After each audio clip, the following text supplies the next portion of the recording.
On vous souhaite la bienvenue à ériclato.com dans quelques instants. On va vous parler bien sûr du dépôt du budget fédéral avec le député de Saint-Jean, Tariq Brami, qui est tout juste arrivé d'Ottawa, de la Chambre des communes, pour nous vulgariser bien sûr ce nouveau budget des conservateurs, budget préélectoral bien évidemment. Mais d'abord, parlons de transport collectif et de ce nouveau contrat de 10 ans avec Transdev au montant de 95 millions de dollars accordés sans appel d'offres.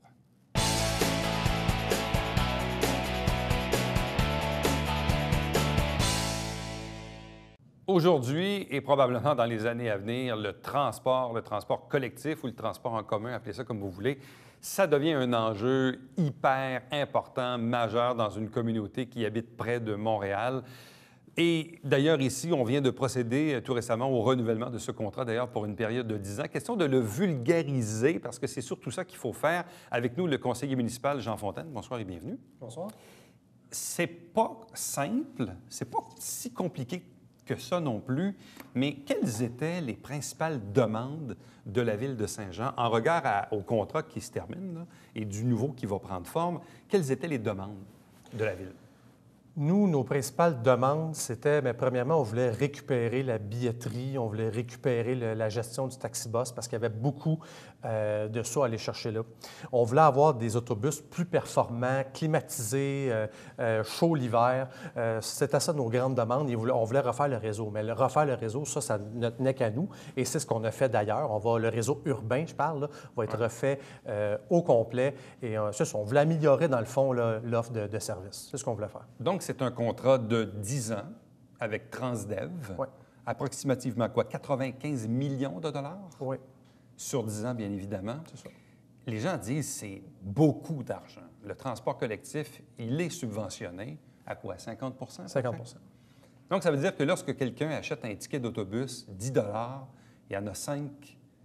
En fait, ça coûte 20, c'est ça, c'est un peu ça, dans le fond. La personne en paie 10, mais ça coûte 20. Puis l'autre 10 il est payé par la Ville. Là. Exactement. C'est sûr que on dit ça tout le temps, puis on ne devrait pas en parler tant que ça, parce que c'est sûr qu'investir dans le transport communautaire, investir dans le transport, c'est déficitaire. Ça, on le sait. Mais c'est l'avenir. Vous en avez parlé en début d'entrevue. Le transport, c'est l'avenir. Pourquoi? Parce que, puis là, avec l'essence à 1,8 10 12 c'est encore abordable. Mais quand ça va monter à 1,75 là, on va devenir Quelqu'un posait la question au dernier conseil de ville. Il y a combien d'utilisateurs du transport collectif à Saint-Jean versus le prix que ça coûte? Autrement dit, si on met à peu près, disons, 8 millions par année sur un budget annuel de quoi, 150 à peu près? Oui, c'est ça. Fait que dis donc, on est la Ville de Saint-Jean, on a un budget de 150 millions, puis là-dessus, on en prend 8 puis on met ça dans le transport collectif. Est-ce que ça vaut la peine pour le nombre de personnes qui se servent de ça? Moi, je pense que oui. Je pense que oui, parce que, comme je viens de dire, c'est l'avenir. Si on commence à dire, bien là, on est déficitaire puis ça ne vaut pas la peine, je veux dire, on veut avoir une société plus verte, on veut économiser sur le transport, bien, il faut qu'on fasse la promotion de ça. Puis, il ne faut pas se faire de cachette. Si Saint-Luc et Saint-Jean, ultimement, s'est développé à ce rythme-là dans les dernières années, c'est parce qu'on était une banlieue abordable, puis il ne faut pas se faire de cachette. Il y a beaucoup de gens qui travaillent à Montréal. Le tiers de la population exactement. Active. Là. Et on connaît la gestion des ponts, on connaît ce que c'est sur les ponts, c'est l'enfer. Et quand on pense qu'on peut rallier là, le terminus à Montréal en 35 minutes. Là. Politiquement, expliquez-nous pourquoi il existe une dérogation dans la loi qui vous permet d'accorder un contrat de 95 millions sur 10 ans sans appel d'offres. Je ne le sais pas. Je vais être très honnête avec vous, je ne sais pas pourquoi ça a été fait. Probablement parce qu'il n'y a pas des tonnes de joueurs sur le service. Oui. Et quand il n'y a pas des tonnes de joueurs, bien, quand tu es satisfait de ton contrat que tu as avec ta personne, puis tu peux aller négocier, bien, probablement que c'est pour ça, puis c'est ce qu'on a fait d'ailleurs. Mais moi, je n'étais pas fermé. Puis moi, au départ, je voulais un appel d'offres public. Je l'avais dit au maire. Moi, je voulais un appel d'offres public. Et on a été négocié avec Transdev, puis on était satisfait des négociations. Qui est votre fournisseur actuel. Exactement. Puis on était satisfait des négociations. Les gens qui sont là, c'est des vrais professionnels. Les gens, quand on fait un taux là, de satisfaction, c'est 95 de satisfaction. Donc, pour vous, il y a quoi? Il y a un risque d'aller en appel d'offres, de changer de fournisseur. Donc, il faut calculer le risque potentiel. Moi, M. Latour, j'étais prêt à le faire, ce risque-là. Parce que moi, je suis un risqueur dans la vie. Ça ne m'aurait pas dérangé. Ce qui m'a dérangé, par exemple, c'est qu'ils ne nous ont pas contactés. Les compétiteurs. Pas de nouvelles de Keolis, pas de nouvelles de Transbus. S'ils nous avaient contactés, puis s'ils nous avaient, j'aurais écouté, puis j'aurais dit oui, mais étant donné qu'ils ne nous ont pas contactés, bien, le mandat qu'on avait, c'était de négocier. Séparons ça en deux, parce qu'il y a le transport urbain, celui qui est ici dans la ville, puis il y a l'interurbain, la 96 qui mène vers Montréal, qui a aussi certaines limitations, non pas de par nos contraintes, mais par les contraintes du mille de la Gauchetière, qui est, comme on dit, over, là, on est comme à côté de partout, saturé de partout. Qu'est-ce que vous pouvez demander de plus à Transdev par rapport à la 96? Oh non, il n'y a rien. Pas grand-chose. On ne peut pas augmenter le nombre de transports, le nombre d'autobus. On ne peut même pas avoir les autobus à 2 étages. Ça rentre-tu dans le garage? Présentement, non, mais on fait des représentations à l'AMT pour qu'on puisse avoir ça, parce que nous autres, c'est notre seule planche de salut. Pour aller à Montréal, si on veut augmenter notre membership, bien, c'est pas compliqué, ça va prendre ça. Puis moi, je pense que ça va rouler d'ici quelques années, très certainement. Mais il faut que l'infrastructure à Montréal permette l'accueil sur les quais de ces autobus à 2 étages. On est en représentation pour ça. Puis encore une fois, c'est l'avenir. Je veux dire, tu mets un autobus, il appelle ça un double-decker, là, tu t'en rentres du monde là-dedans. Là, donc, ça va être plus efficient, puis tout ça, donc encore plus environnemental. Un double-decker enlève un autobus sur la route. Donc, si on dit que les installations du mille de la Gauchetière sont saturées, est-ce que vous auriez de la demande pour augmenter le nombre de transports vers Montréal ou si, bonhomme à l'an, ça suffit à la tâche? Là? Je pense que ça suffit à la tâche. Ça suit le développement résidentiel. On sait que plus la ville grossit, bien, plus la demande se fait. Puis là, on sait que le développement résidentiel est au ralenti ces dernières années. Je pense que la demande... Bien, ce qui arrive, c'est que la demande grossit toujours, mais genre 1, 2, 3 % par année, donc on se réajuste. Mais on est arrivé pas mal à la limite au terminus. On est arrivé à une capacité, donc on a acheté un autre terrain, puis on agrandit toujours, mais maintenant, on va atteindre notre capacité maximale. Là. Bon. Concernant donc la 96, on poursuit avec les autobus actuels ou si vous aviez des demandes particulières? Vous avez parlé tantôt de chauffage puis de climatisation. Ça veut dire quoi? Moi, je ne suis pas un utilisateur du transport. Ça veut dire qu'actuellement, les autobus ne sont pas climatisés ou mal chauffés? Moi, j'étais un utilisateur il y a quelques années. Là, je ne le prends plus parce que j'ai changé d'emploi à Montréal. Là, je ne le prends plus. Mais dans les années que je le prenais, là, il faisait froid certains matins. Puis j'imagine... Il faisait chaud l'été? Oui, il faisait chaud l'été. Donc, on est venu baliser à l'intérieur la température qu'on veut. Donc, c'est entre 16 et 26 degrés. Et là, on nous a demandé au conseil comment vous allez faire pour mesurer ça. Il n'y a pas vraiment d'instrument pour mesurer ça. Mais dans le fond, le but, c'est de dire à Transdev, si c'est un autobus qui est trop froid l'été, c'est-à-dire qu'il est trop froid l'hiver, trop chaud l'été, on veut des changements. Puis si ça n'arrive pas, il y a même des pénalités qui sont incluses dans le contrat. Donc, on est venu mettre des pénalités. Donc, ils vont devoir s'assurer d'avoir une température adéquate dans les véhicules. Tout à fait. Bon. Est-ce qu'il n'y avait pas aussi, à un certain moment, des demandes de Wi-Fi dans les autobus? Est-ce que ça va finir par arriver? Le Wi-Fi. C'est tellement complexe, cette question-là, parce que, premièrement, dans le contrat, on a demandé que les autobus soient équipés, donc équipés de la machinerie, là, des routeurs, tout ça, pour que ça ait lieu. Nous, il faut qu'on fournisse le service. Donc, le service, c'est combien? Tu sais, c'est les bandes passantes qu'il faut qu'on regarde, avec quel fournisseur qu'on a. On a parlé de 5 000 $ par autobus par année. Oh là là, quand même. Donc, si on fait fois le calcul, une quarantaine d'autobus qui roulent là, dans 200 000 $. Est-ce qu'on est prêt? Ça dépend de ce qu'on va permettre aussi dans le Wi-Fi. Est-ce qu'on va permettre tous les downloads? On va permettre les emails ou les Facebook ou tout ça. Donc, c'est une question qui est complexe, qu'on n'a pas encore vraiment regardée, mais qu'on va regarder. On n'est pas fermé, mais moi, je vous avoue qu'à 200 000 par année, je ne sais pas. Je pense pas. De mettre un service le dimanche, c'était beaucoup plus important, à mon avis, que de mettre le Wi-Fi. Mais on n'est pas fermé, cela dit, on n'est pas fermé. Bon. Au niveau du transport urbain, celui qui se passe actuellement à l'intérieur de la ville, certains disaient les autobus sont trop gros, les autobus sont vides. Il y a des transferts qui sont agaçants là, dans le bout là, de l'école Beaulieu, dans ce coin-là. Donc, qu'est-ce que vous avez demandé à Transdev pour le nouveau contrat? Moi, ça fait 10 ans que je suis le comité des transports, puis j'avais hâte de renouveler ce contrat-là. Moi, ça va être à mon avis, le plus beau gain pour la ville de Saint-Jean, c'est que dans l'urbain, ça va être des autobus qu'on appelle des Vincinity, donc des 30 places, des petits autobus qui vont consommer moins d'essence. Et ça, c'est le plus grand gain. Le reste, on n'avait pas demandé à Transdev de faire nos devoirs. On a fait nos devoirs, c'est-à-dire qu'on a réaménagé le réseau urbain pour qu'il soit plus efficient. Puis ça, on va l'annoncer bientôt, la refonte du réseau urbain.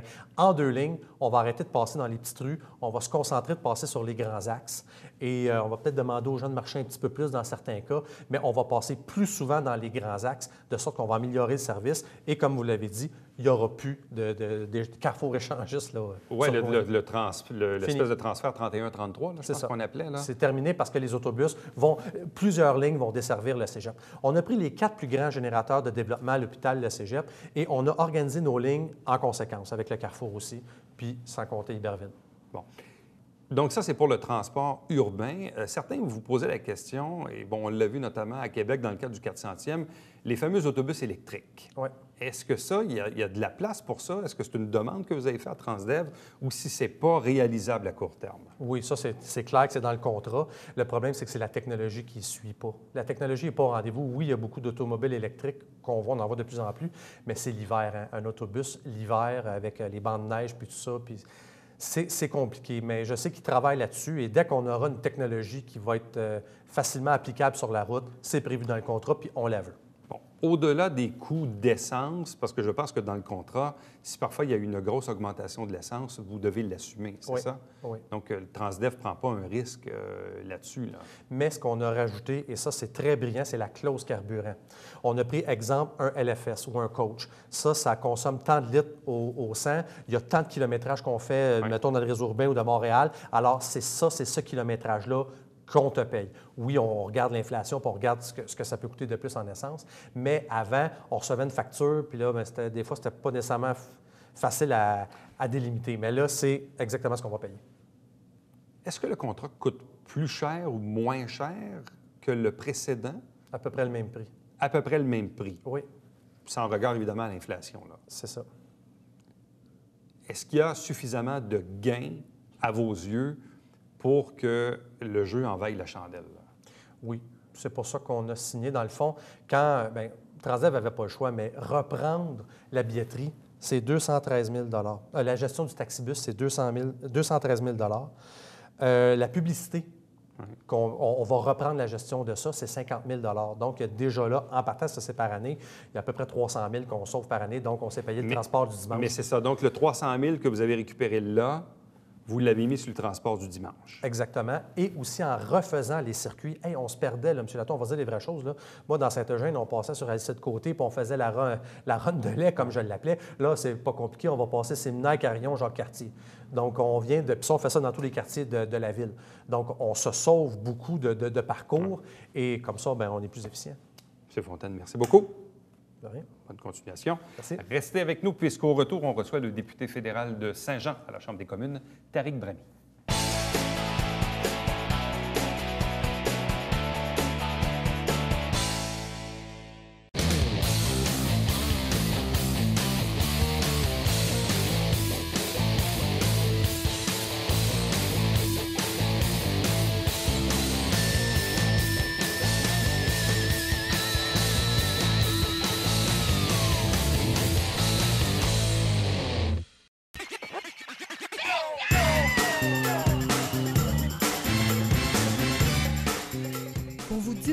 Dans le confort de votre foyer.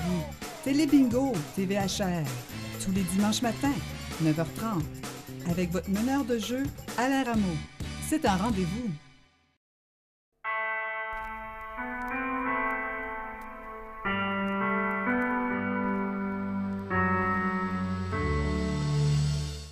Coulisses Bêta, version 3.0, jeudi, 19h.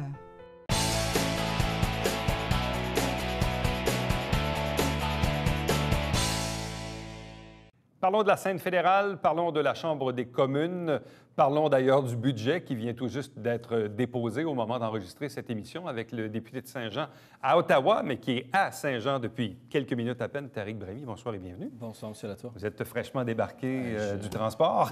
Je vous apporte le budget 2015-2016. Est-ce la Bible des conservateurs?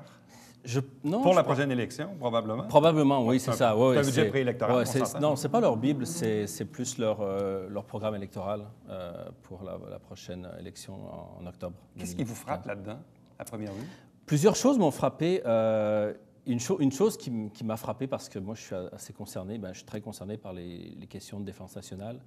Et entre autres, non seulement parce que c'est vrai qu'ici, dans la circonscription, on a le collège militaire et la base militaire, donc on a quand même une population qui est très connectée par rapport à ça. Et il y a aussi, je pense que la population québécoise, d'une façon générale, est très sensible à ce qui se passe en Irak et en Syrie actuellement. Les exactions qui sont commises, la perte de contrôle de ce qui se passe au niveau et toutes les atrocités. Et une des choses qui m'a choqué cet après-midi en prenant connaissance du budget, c'est que la ligne qui s'appelle, dans le budget de la Défense nationale, la ligne qui s'appelle « Soutenir le déploiement des forces armées canadiennes pour combattre le IIL », qui est l'État islamique autoproclamé en Irak et en Syrie. On voit que sur 2015-2016, le gouvernement prévoit 360 millions de dollars, puis ensuite zéro.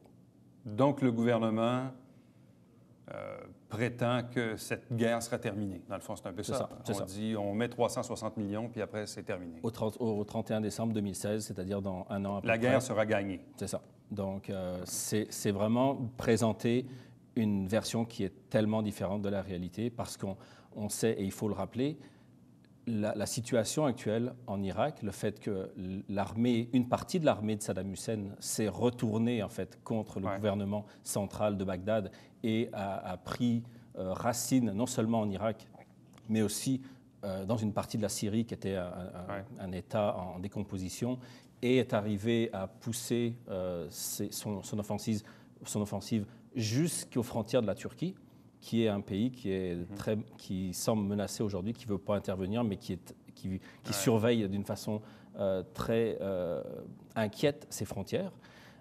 Toute cette situation-là est devenue hors de contrôle parce que l'armée américaine est intervenue et n'est pas restée en Irak. Je vois que vous avez apposé également d'autres post-it à votre budget, à votre document. Quels sont les autres faits marquants de ce budget? Un des faits marquants, c'est qu'on voit l'accroissement du financement défense nationale, non pas en infrastructure ou en équipement, mais on a l'impression, en lisant ce budget-là, que le Canada va être de plus en plus impliqué dans d'autres interventions.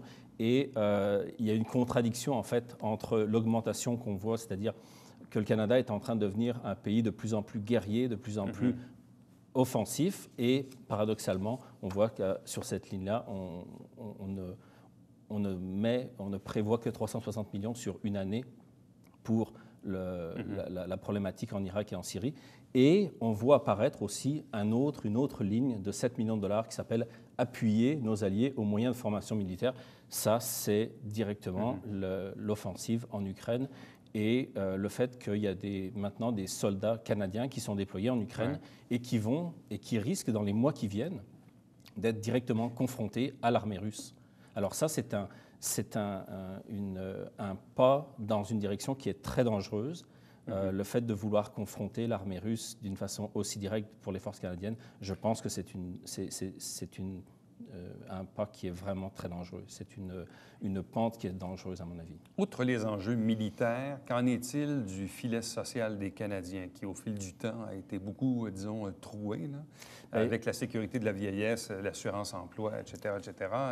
Qu'en est-il du volet, disons, plus social de ce budget? Exactement. Grosse déception pour ce que vous avez dit, c'est-à-dire pour le fait que la sécurité de la vieillesse, qui avait été passée de 65 à 67 ans, on voit nulle part une volonté du gouvernement de revenir sur cette décision-là, ce qui fait que les 2 ans, pour beaucoup de Québécois, c'est 2 ans entre 65 et 67. Pour ceux qui sont les moins nantis, c'est le gouvernement provincial qui va se retrouver avec cette facture-là à payer. Ensuite, en ce qui concerne l'assurance-emploi, on voit qu'il y a quand même une mesure qui est intéressante là-dedans, c'est le fait que les prestations de compensation ont été augmentées à 6 mois. Donc ça, c'est quelque chose qui est positif. Mais aujourd'hui, il n'y a jamais eu autant de Canadiens qui n'ont pas d'emploi, qui sont au chômage, qui ne peuvent pas avoir accès aux prestations d'assurance-emploi. Et ça, on ne voit pas dans ce budget que le gouvernement veut lutter contre ça. Ensuite, ce qu'on voit, c'est que pour les jeunes Canadiens, c'est-à-dire ceux qui sortent de l'école et qui veulent fonder une famille, il n'y a aucune aide, ni pour le côté familial, c'est-à-dire pour la garde d'enfants, il n'y a aucune bonification. Et il n'y a aucune aide, il n'y a aucune stimulation de l'économie pour que ces gens-là puissent trouver des emplois, alors qu'on sait que le taux d'emploi, le taux de chômage chez les jeunes, les moins de 25 ans et les 25-30 ans aussi, est quasiment le double de la population générale. Donc, en résumé, budget préélectoral, évidemment, on est dans une année préélectorale. Secondo, un gouvernement qui dirige le pays, donc davantage sur des enjeux militaires, des enjeux plus guéris, comme vous l'avez dit. Agressif. Agressif, oui, agressif est probablement le bon terme. Filet social, bon, évidemment, on le sait, on connaît la chanson. Sinon, est-ce qu'il y a d'autres choses à relever de ce budget-là ou si ça le résume assez bien? Pour nous, ici, en Montérégie, il y a le fait que le gouvernement n'a pas l'intention de modifier sa politique sur le pont Champlain, par exemple. Ouais.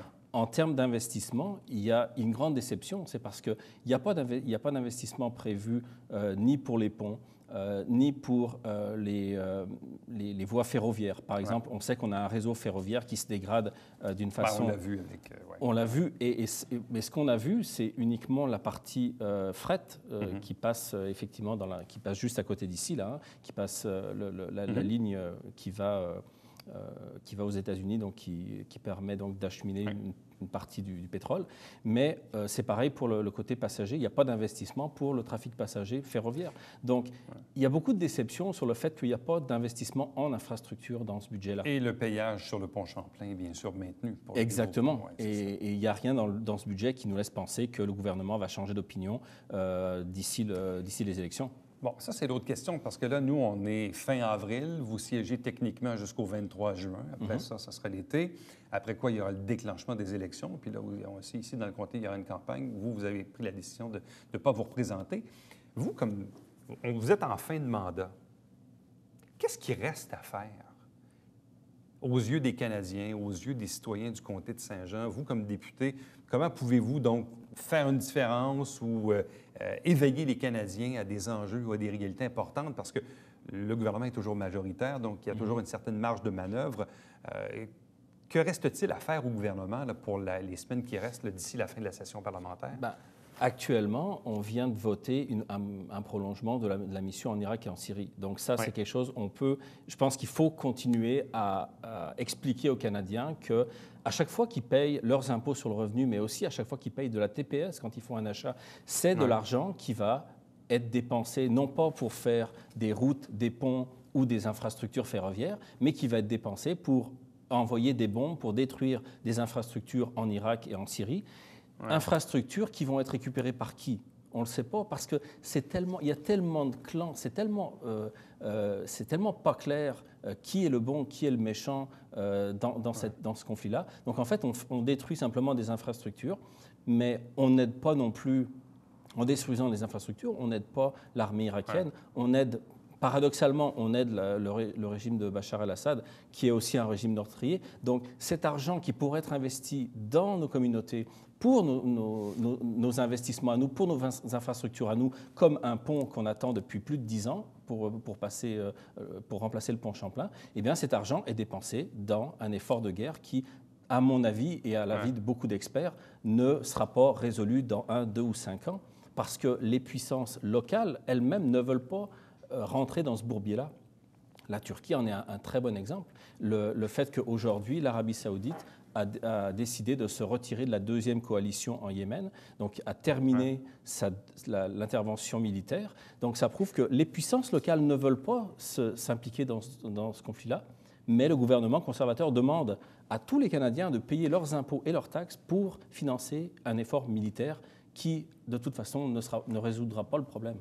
Outre l'aspect militaire, est-ce que le gouvernement conservateur serait tenté également de prendre d'autres décisions importantes qui pourraient avoir un impact sur les Canadiens avant les élections? Moi, il y a une chose qui me plaît beaucoup dans ce budget-là que j'ai trouvé à la page 15, c'est que le gouvernement s'engage à favoriser la croissance des petites et moyennes des petites entreprises et de l'entrepreneuriat en réduisant le taux d'imposition des petites entreprises de 11% à 9%. Ça, c'est une mesure, si vous vous souvenez, qui était dans le programme, dans la plateforme du NPD en 2011, et que c'est Jack Layton qui avait proposé cette mesure-là.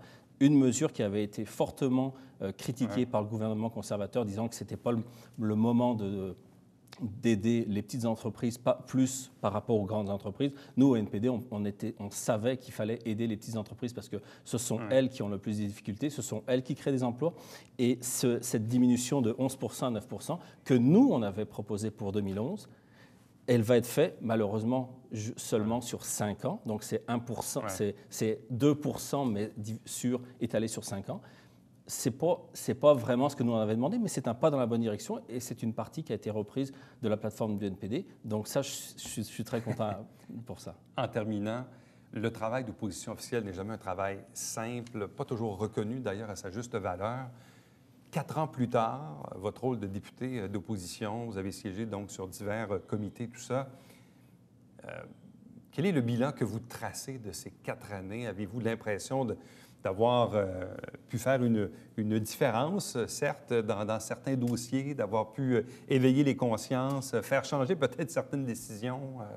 Oui, moi, je pense qu'on a été capable de montrer à chaque fois que le gouvernement prenait des décisions qui sont pas des bonnes décisions, ni économiques, ni au niveau international. Et en matière économique, par exemple, le fait qu'aujourd'hui, le ministre des Finances est capable de dire que son budget est équilibré. En fait, le prix du pétrole, ne serait-ce que le prix du pétrole, c'est 6 milliards, c'est plus ou moins 6 milliards en fonction, en termes de revenus sur le budget du Canada, sur les rentrées financières du Canada. Or, son budget est bénéficiaire de 1,4 milliard. Donc, on voit que le fait que le fait que ce gouvernement a mis tous ses œufs dans le même panier qui sont les ressources naturelles et en particulier le pétrole, ça a contribué au cours des années à déséquilibrer la force et le potentiel industriel, de production industrielle du Canada. Et on voit les conséquences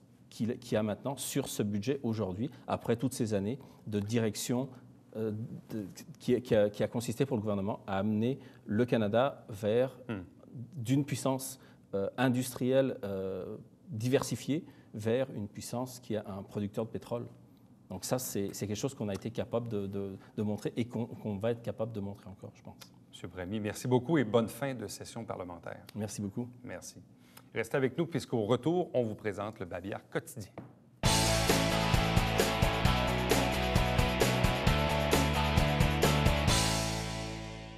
Les courses gourmandes, en fait, c'est un demi-marathon des vignobles à Saint-Paul-la-Botsford qui va se tenir le samedi 30 mai. Et il y a 1500 athlètes qui sont attendus à l'occasion de cette journée. À chaque semaine, on vous présente des extraits du Conseil de ville via l'émission Saint-Jean-sur-Richelieu. Vous avez la grille horaire à l'écran. Ne manquez pas également le télébingo tous les dimanches matins, 9h30 en direct, avec 3 500 $ en prix. La carte pleine est à 2 000 et il y a environ 30 dépositaires dans la région pour acheter vos livrets. Vous faites tvhr9.com ou vous téléphonez ici même. À demain. Bye-bye.